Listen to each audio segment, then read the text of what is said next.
Se la ha llamado la nación improbable. 17.000 islas repartidas a lo largo de más de 5.000 kilómetros en 3 usos horarios distintos. En ella conviven un centenar de etnias y decenas de credos. El escenario de ritos antiguos y rituales y el hogar de la mayor población musulmana del planeta. Pero todos están unidos bajo una bandera, la de Indonesia, y un idioma. Al ser un archipiélago asentado sobre una placa tectónica en continuo movimiento, el paisaje y la historia de Indonesia son turbulentos y veleidosos, a menudo con resultados mortales.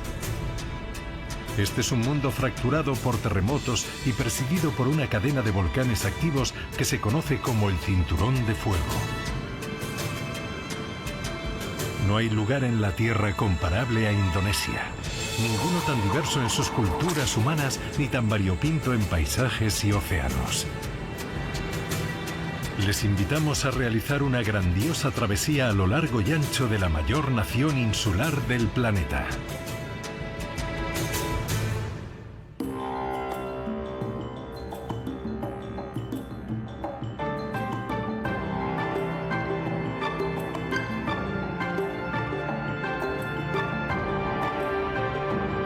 Asia desde el aire. Indonesia desde el aire.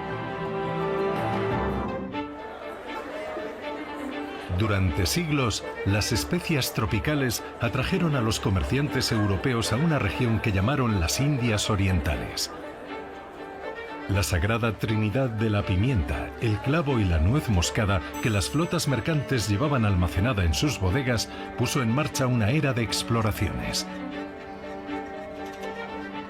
Especias muy valiosas, codiciadas y envidiadas. En su busca, la Compañía Holandesa de las Indias Orientales, una superpotencia multinacional, llegó a la isla de Java en el siglo XVII. Los holandeses tomaron la aldea de Yayakarta y la asolaron por completo. Y sobre sus ruinas construyeron la ciudad colonial de Batavia, que sería el centro neurálgico de un enorme imperio. Este fue el punto de partida desde el que los holandeses conquistaron el archipiélago, desde Aceh en el oeste a Papúa en el este.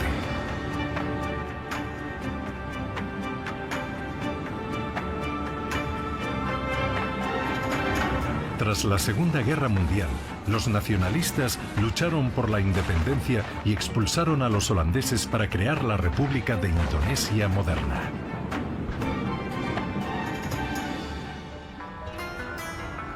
La actual Yakarta celebra la libertad ganada con tanto esfuerzo aquí, en Medan Merdeka.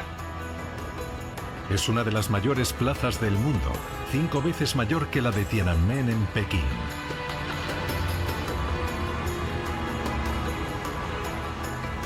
Medan Merdeka está dominada por el monumento nacional conocido como Monas y levantado por el primer presidente de la nación, Sukarno, para honrar a los héroes revolucionarios que liberaron Indonesia del dominio colonial.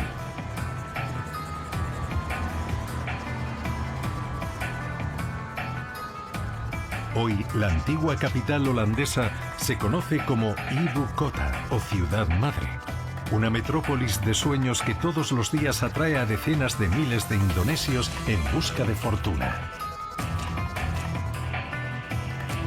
Cada día 3,5 millones de personas se trasladan desde las afueras al centro de la ciudad para acudir a sus lugares de trabajo y crean los mayores atascos de tráfico del mundo. Los coches permanecen casi detenidos durante la mayor parte de la mañana y la tarde en las horas punta.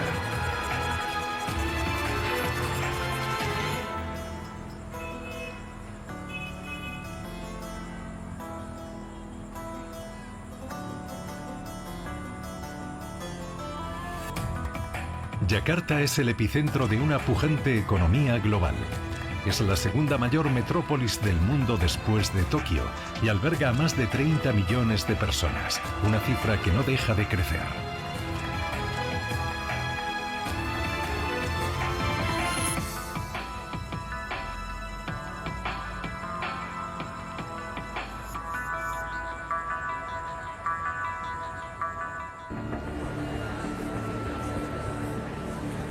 Indonesia tiene una población de 260 millones de habitantes, solo superada por las de China, India y los Estados Unidos. Pero hay otro hecho extraordinario que caracteriza a Indonesia. Ningún otro país del mundo cuenta con tantos musulmanes. Casi el 90% de la población es creyente de la religión islámica. Esta fe llegó aquí de la mano del comercio. Fue el regalo de los comerciantes y estudiosos árabes que cruzaron el Océano Índico hace 6 siglos.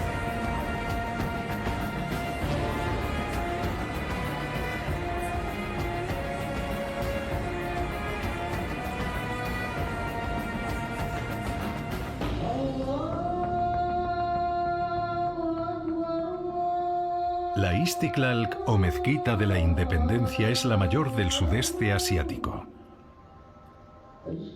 Fue encargada por Sukarno, el primer presidente de Indonesia, y su construcción se prolongó 17 años.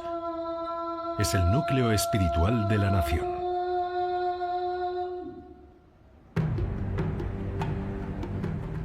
Pero Indonesia es un país de muchos credos. Hace más de 1000 años el archipiélago era una tierra de poderosos imperios gobernados por príncipes hindúes. Su historia permaneció muchos siglos en el olvido, pero en el siglo XIX los exploradores se adentraron en las profundas junglas de Java y realizaron un descubrimiento fascinante. Una civilización perdida, sepultada bajo capas de ceniza volcánica.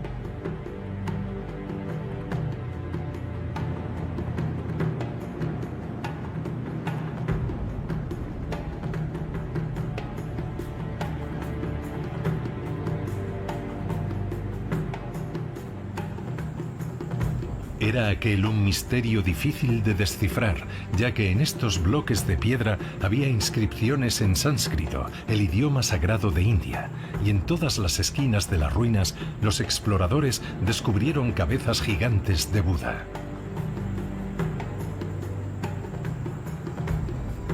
Habían encontrado las ruinas de uno de los monumentos más extraordinarios del mundo, Borobudur.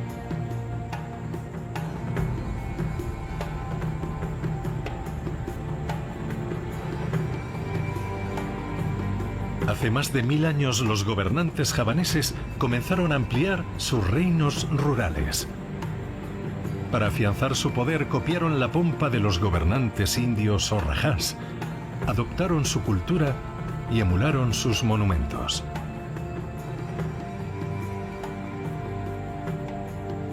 Estos reyes javaneses levantaron un templo formidable, construido con más de 1 millón de sillares de andesita gris, una piedra volcánica cortesía de los volcanes de Java. Bajo su autoridad, un ejército de picapedreros, canteros y tallistas trabajaron denodadamente bajo un calor abrasador para crear el mayor templo budista del mundo.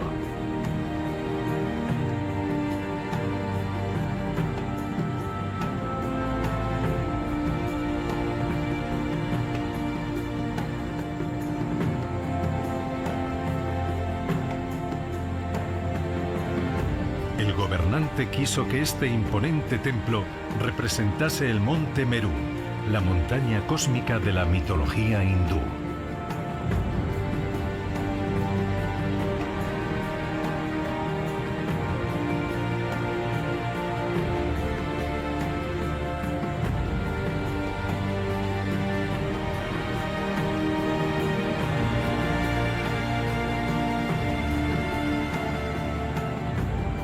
A lo largo de los siglos, los tesoros de Borobudur fueron saqueados y vendidos, pero en la década de 1970, el gobierno invirtió la friolera de $25 millones en su restauración.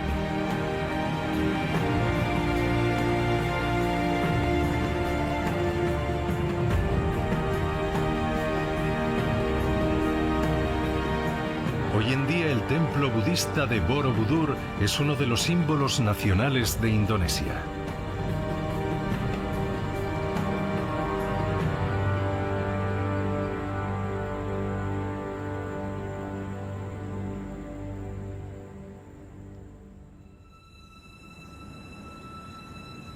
Java es un cofre de un tesoro de muchas más maravillas monumentales.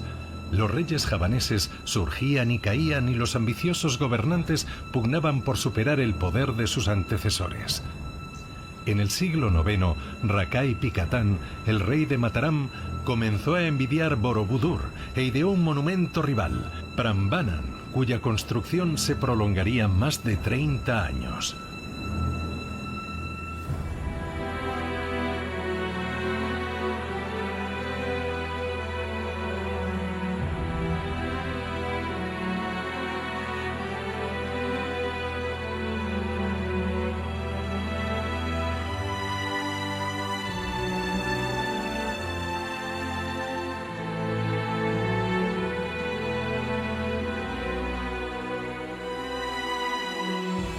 El conjunto de templos también se conoce como el de Roro-Jongran, en honor a una legendaria princesa a la que intentó conquistar con artimañas un pretendiente al que no quería. Ella le pidió que construyera 1000 templos en una sola noche, pensando que era algo imposible de cumplir. Pero él reunió a un ejército de genios mágicos y estuvo a punto de lograrlo.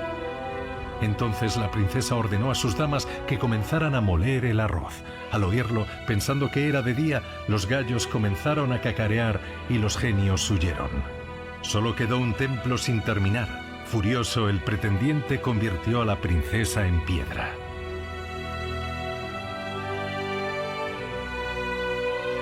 El imponente conjunto de templos no está dedicado a Buda, sino a los dioses hindúes más poderosos. El mayor está consagrado a Shiva, el señor de la destrucción.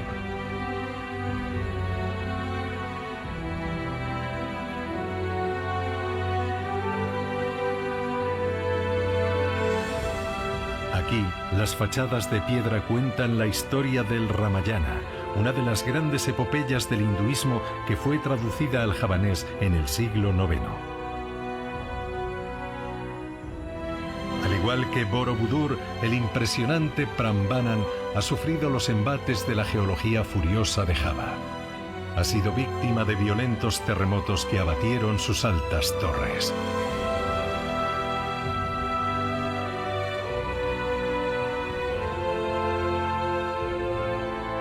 Cuando los viejos reinos cayeron en la decadencia, los últimos gobernantes hindúes huyeron de Java y se refugiaron en otra isla, Bali.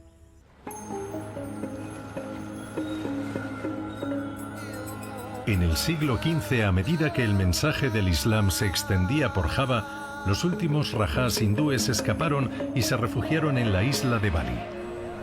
La conocida como Isla de los Dioses, que se ha convertido en una meca del turismo, sigue siendo un bastión del hinduismo en Indonesia.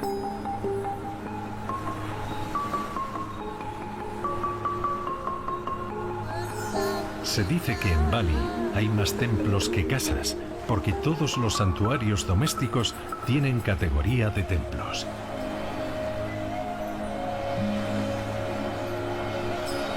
Los balineses llaman a su versión del hinduismo Akomo Tirtha, la religión del agua sagrada. Para ellos el agua es una sustancia ceremonial vital y la fuente de la prosperidad.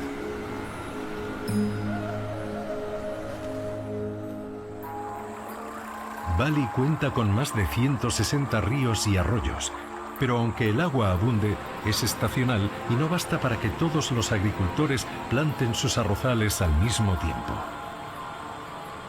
Para coordinar el uso compartido del agua, los productores forman asociaciones llamadas Subak. Todas las decisiones se toman en los templos del agua. Uno de los más importantes es el Pura Ulun Danu Bratan, construido por un rey balinés hace 5 siglos para honrar a la diosa de las aguas.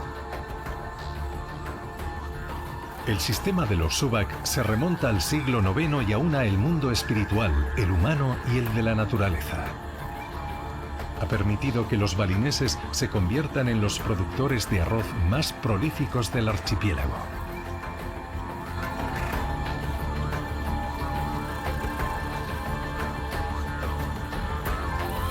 El cultivo cultivo de arroz bajo inundación lleva practicándose en Bali desde hace más de un milenio, y estas sinuosas terrazas son la herencia de 50 generaciones de arroceros.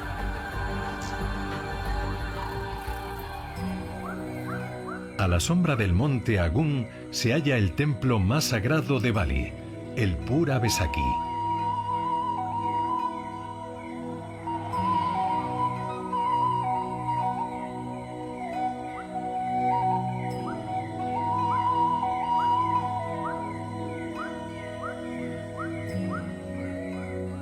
Este grandioso conjunto de templos lleva siendo lugar de culto desde el siglo I después de Cristo.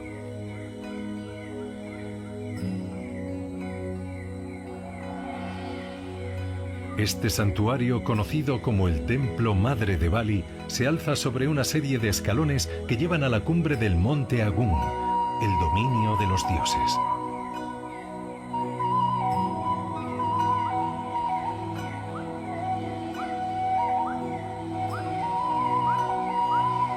Antiguamente solo las familias reales podían entrar al recinto, pero hoy los balineses pueden venir a orar aquí, independientemente de su clase o clan. Es el culmen de la santidad. En 1963, el monte Agung entró en erupción y asoló la región. La lava ardiente no afectó a Pura Besaki por muy poco. Un milagro que los balineses atribuyen a la excepcional condición de su isla en el cosmos.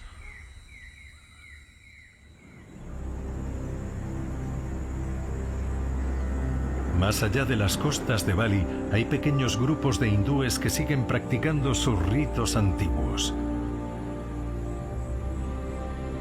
Este es el poderoso Monte Bromo, un volcán en las tierras altas de la cordillera de Tengger, al este de Java.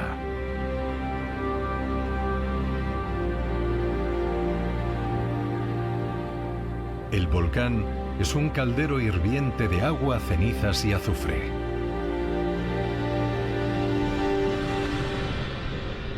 Nunca está tranquilo, y la población que vive a sus pies se ha acostumbrado a vivir pendiente de su volátil estado de ánimo. Los Tengger son unos de los últimos hindúes de Java, y todos los años celebran el festival Kasada.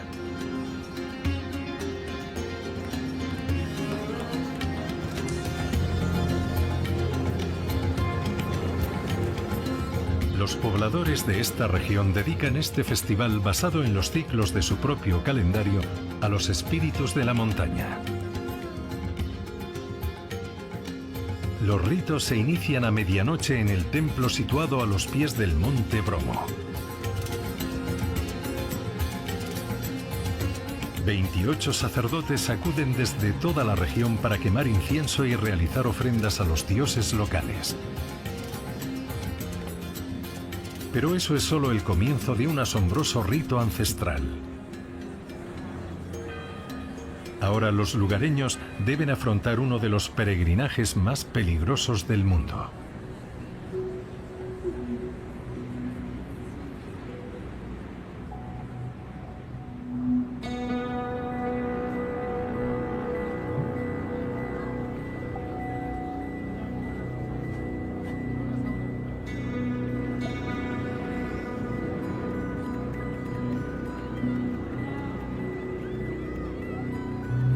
Se dice que este arduo ritual está inspirado en la historia de una princesa Tengger y su esposo, que rogaron a los dioses del volcán que los bendijeran con hijos. A cambio tenían que sacrificar al último que naciera, arrojándolo al abismo. Los lugareños se asoman al borde de esta caldera para arrojar hortalizas, gallinas y cabras y apaciguar así a los temperamentales dioses que rugen en las profundidades. Pero hay una sorpresa. Mientras los peregrinos realizan sus ofrendas, otros se colocan al otro lado de la pronunciada pendiente de 50 grados. Su cometido es intentar arrebatar los sacrificios arrojados al volcán.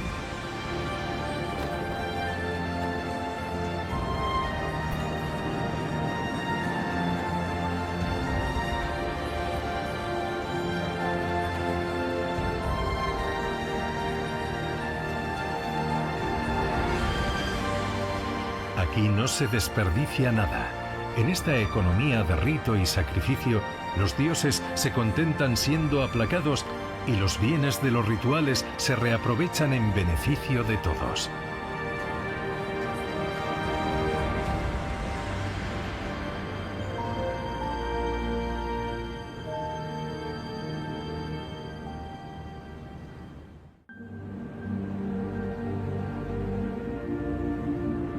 Hay otras islas indonesias que conservan culturas y religiones aún más antiguas.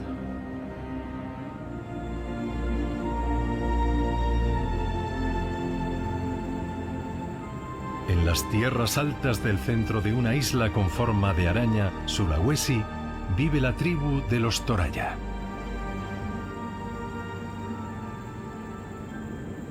Los Toraya han vivido en esta región sin salida al mar durante muchos siglos y son los celosos guardianes de una fe y una cultura antiguas conocidos como Aluk Tudolo, que significa camino de los antepasados. La cultura religiosa de los Toraya se funda en el culto a los muertos.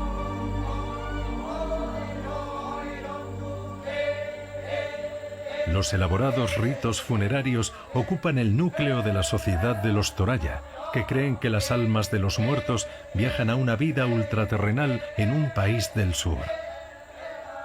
Para que disfruten de la vida eterna, a los muertos se les debe proveer de todo lo que tuvieron en vida. Este funeral es el de una mujer noble de cierta riqueza. La ceremonia puede durar hasta 7 días. El féretro se traslada desde su casa hasta el sepulcro.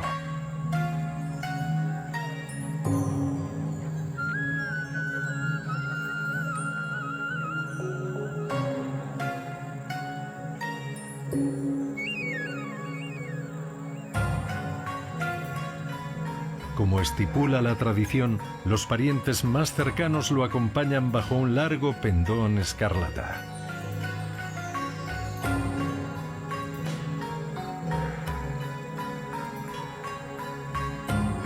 La familia ha tardado 2 largos años en ahorrar el dinero necesario para pagar el costoso funeral.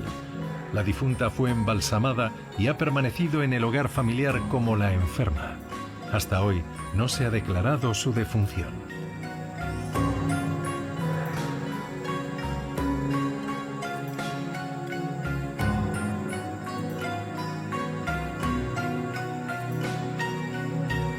El cadáver ocupa una posición de honor y preside una serie de rituales y sacrificios.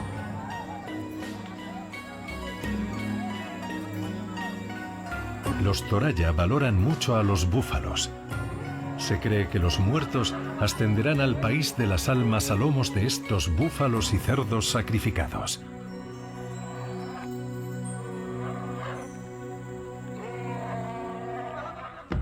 Tras el sacrificio llega el funeral.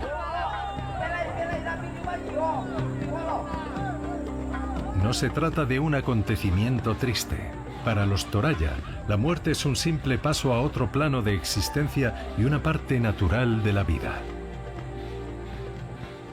Ahora se dirigen a los precipicios de piedra caliza que bordean el pueblo.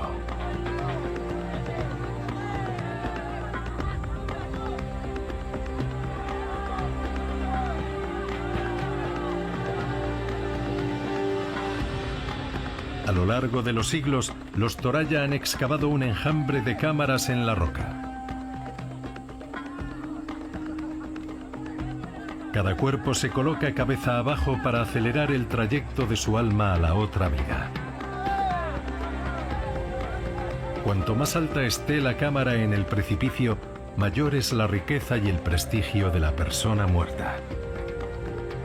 Es una dura labor para los porteadores, pero este lugar garantiza la protección contra los ladrones de tumbas que podrían privar a los muertos de los enseres con los que han sido enterrados para que lleven una vida de ultratumba digna. Ya solo queda un último capítulo del funeral Toraya. Tras su muerte, se encargan efigies de los fallecidos denominadas Tau Tau, personas pequeñas, que se introducen de forma reverencial en galerías especiales excavadas en el precipicio. Las figuras son muy detalladas y se las atenderá durante las décadas venideras.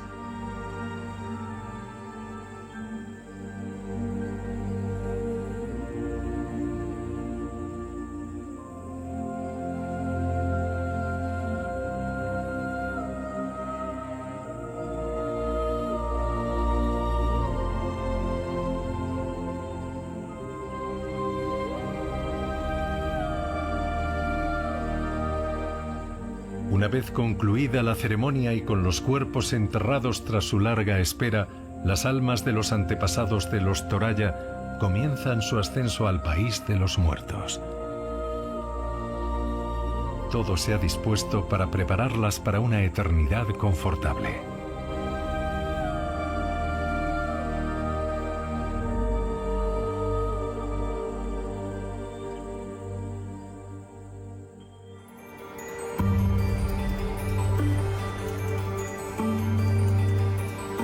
Desde tiempos inmemoriales, las islas del archipiélago indonesio han sido arrasadas por las violentas turbulencias de la geología que han provocado tragedias a su paso.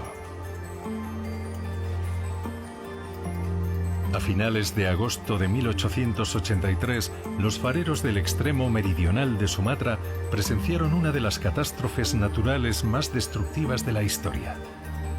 El monte Krakatoa, situado en los estrechos que separan Java y Sumatra, entró en erupción.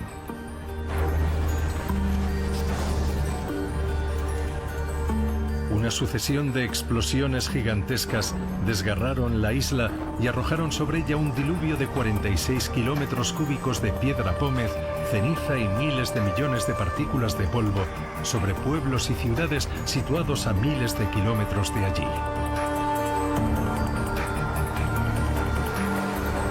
La erupción provocó un inmenso tsunami y causó la muerte de al menos 36.000 personas.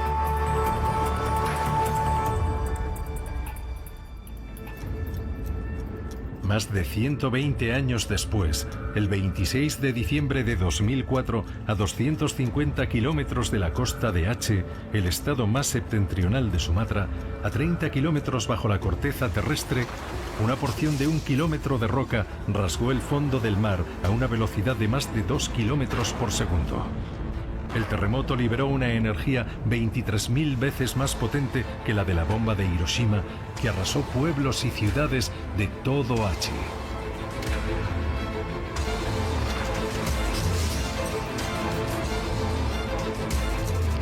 Pero aún no había llegado lo peor.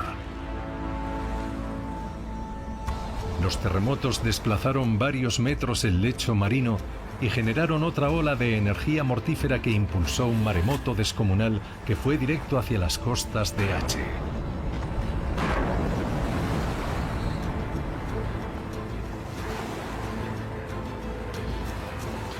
La ola, con la altura de un edificio de 10 plantas, tocó tierra y el tsunami devastó toda la zona. El agua se internó más de 3 kilómetros en tierra firme y asoló las estrechas franjas de llanura entre el mar y las montañas.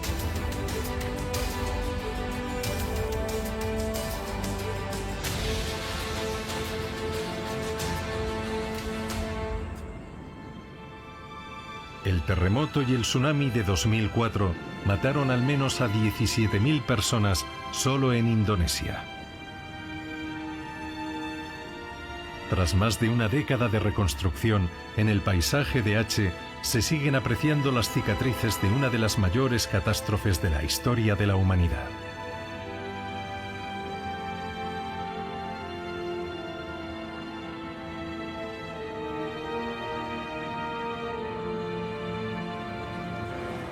Pero muchos de los supervivientes han recuperado su medio de subsistencia.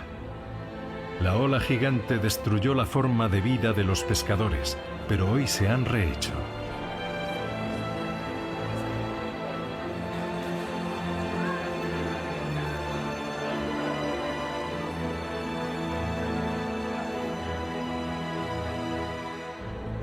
Casas, Carreteras, puentes y puertos se han vuelto a levantar en una de las reconstrucciones más eficaces que se conocen.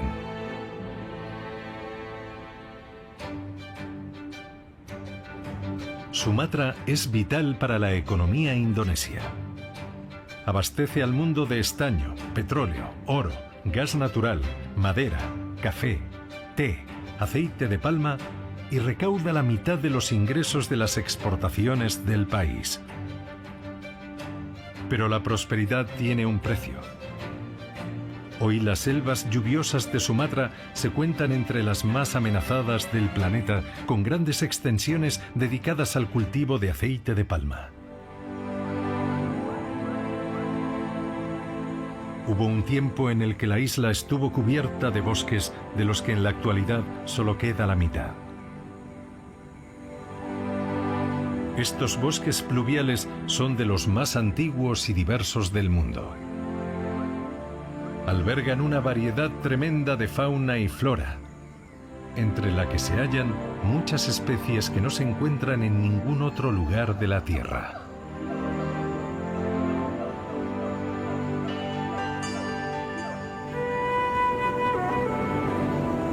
Aquí, en el extremo sur de la isla, se encuentra uno de los últimos bosques de tierras bajas de Sumatra.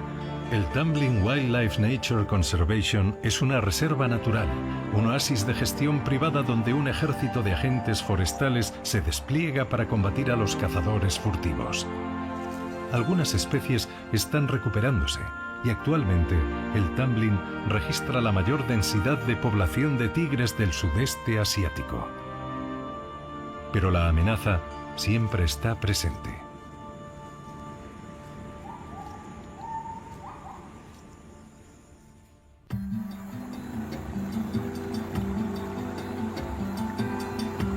Hace más de 150 años, un naturalista inglés realizó un legendario viaje a través de una región a la que bautizó como archipiélago malayo. Se llamaba Alfred Russel Wallace.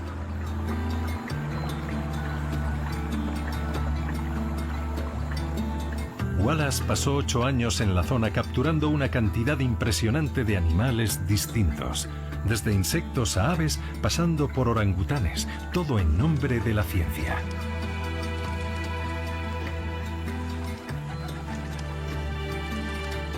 Hoy se le considera codescubridor de la teoría de la evolución junto a Charles Darwin.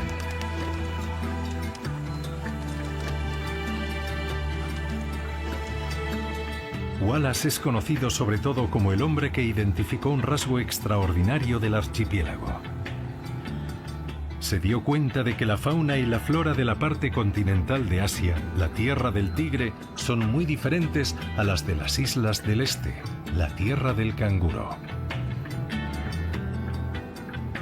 Ahora los científicos saben que una profunda franja oceánica separa las islas de Bali y Lombok, creando un mundo distinto en cada lado. En honor a este descubridor victoriano, este límite se conoce como la línea de Wallace. Desde su descubrimiento, la posición exacta de la línea ha ido variando, pero las islas de Nusa Tenggara revelan de forma patente la diferencia entre esos dos reinos naturales.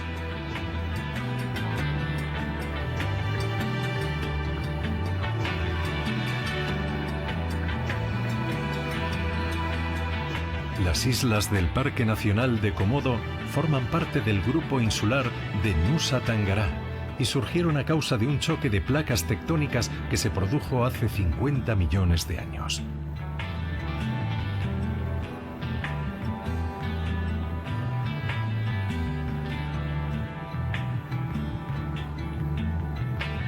El archipiélago es un misterioso mundo de especies únicas, entre ellas el mayor lagarto del mundo.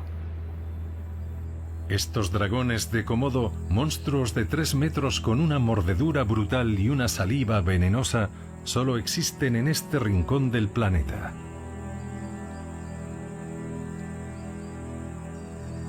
Es poco frecuente que ataquen a los seres humanos, pero pueden provocar la muerte.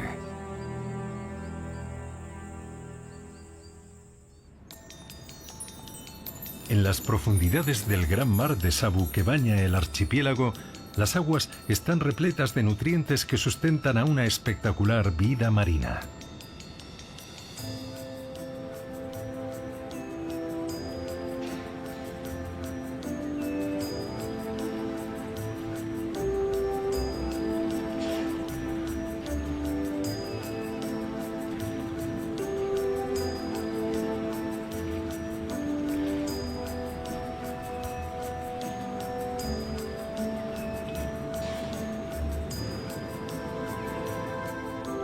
Estas mantarrayas son una de las especies más amenazadas del planeta, pero aquí proliferan sin obstáculos.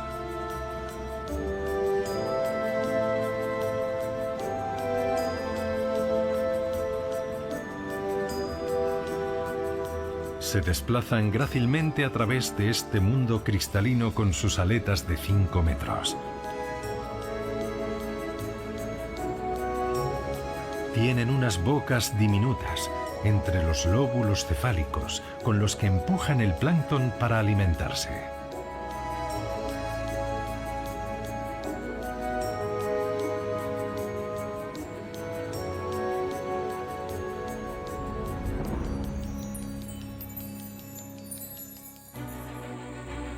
Más al este, los científicos han realizado otros descubrimientos espectaculares que nos adentran más en la historia de la evolución humana. La isla de Flores, un Edén montañoso y otro refugio de diversidad cultural. Aquí el pueblo Mangaray cultiva estos asombrosos arrozales que parecen telarañas.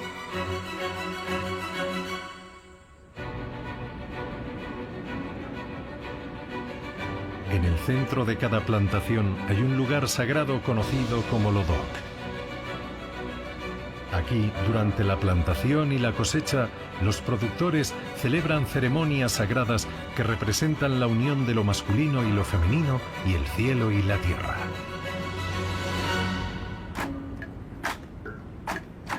Al final de cada cosecha, los Mangaray se reúnen en una celebración colectiva. La culminación es el ritual Chachi, una pelea con látigo entre dos combatientes. Dos adversarios de pueblos rivales luchan durante muchas horas ataviados con ropajes simbólicos.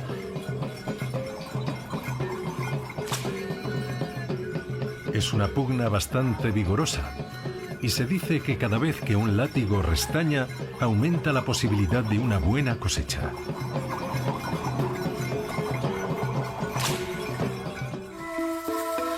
Las raíces de estas costumbres se hallan en un pasado lejano. En Flores se han encontrado vestigios muy antiguos. Las leyendas locales describen a una diminuta criatura humana con un apetito voraz que raptaba bebés y niños. Se llamaba Ebu Gogo, la abuela que se lo come todo. ¿Pero será cierto que el Ebu Gogo no es más que un mito? En 2004, en lo más profundo de esta cueva, conocida como Liang Bua, arqueólogos australianos e indonesios descubrieron restos de una especie humana hasta entonces desconocida que echó por tierra las ideas convencionales acerca de los orígenes de la humanidad. Los arqueólogos desenterraron los restos fosilizados de una especie de 50.000 años desconocida para la ciencia. Pertenecía a un grupo extinto de humanos de tan solo 1 metro de altura que elaboraban herramientas sencillas de piedra y tenían cerebros muy pequeños, de 1/3 del tamaño de los nuestros. La ciencia los denominó Homo floresiensis, pero el mundo los apodó como los Hobbit.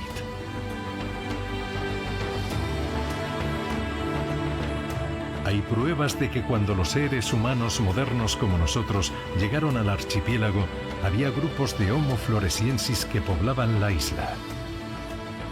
Estas dos especies humanas convivieron compitiendo por los recursos. Los pequeños hobbit fueron empujados al interior de la isla, donde se desvanecieron en la historia. Quizá las leyendas locales sean un recuerdo de aquel misterioso periodo de coexistencia.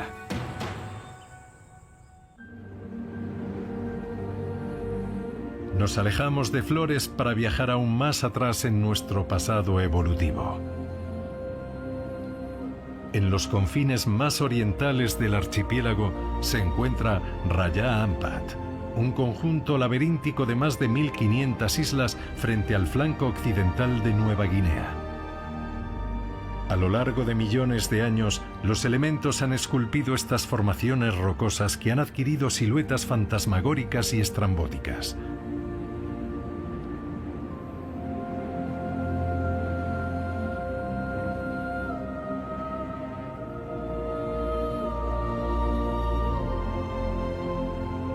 Pero también hay espacio para el romanticismo. Esta es conocida como la Roca de las Bodas.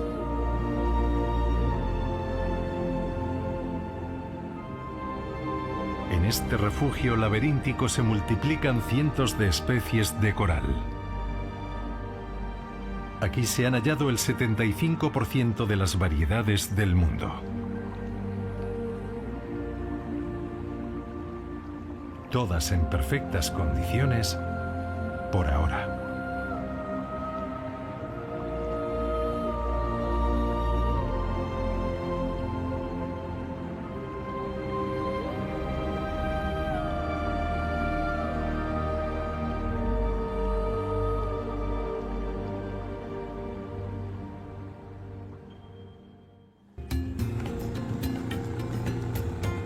En este vasto mundo insular, el único medio de transporte es el barco. Sobre los salientes rocosos de piedra caliza encontramos pinturas rupestres.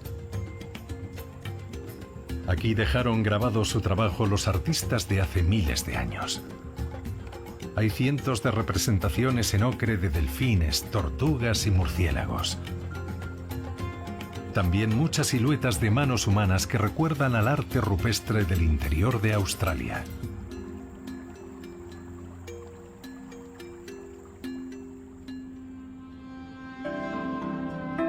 Oculta en Rajah Ampat se halla una red de lagos de agua salada que se nutre de las fisuras de la roca.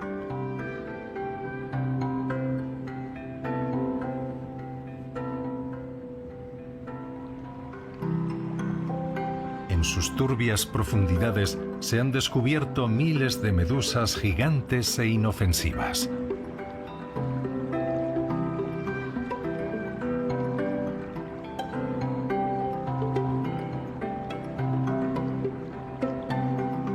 Estas bellas criaturas nos permiten vislumbrar los orígenes de la vida en la Tierra, ya que los antepasados de las medusas aparecieron por primera vez en nuestro planeta nadando en estos lagos de agua salada hace 500 millones de años.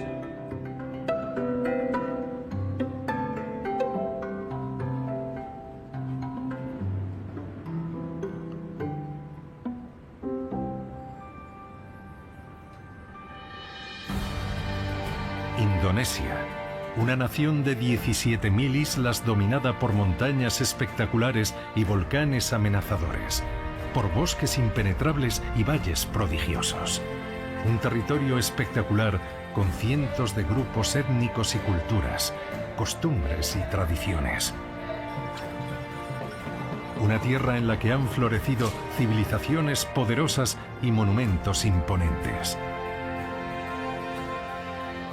A menudo los inquietos paisajes de Indonesia se han visto afectados por las violentas e impredecibles fuerzas de la naturaleza e invadidos por la actividad humana. Indonesia debe avanzar hacia el futuro preservando la increíble herencia cultural que se ha forjado en el que es sin duda el archipiélago más extraordinario del planeta.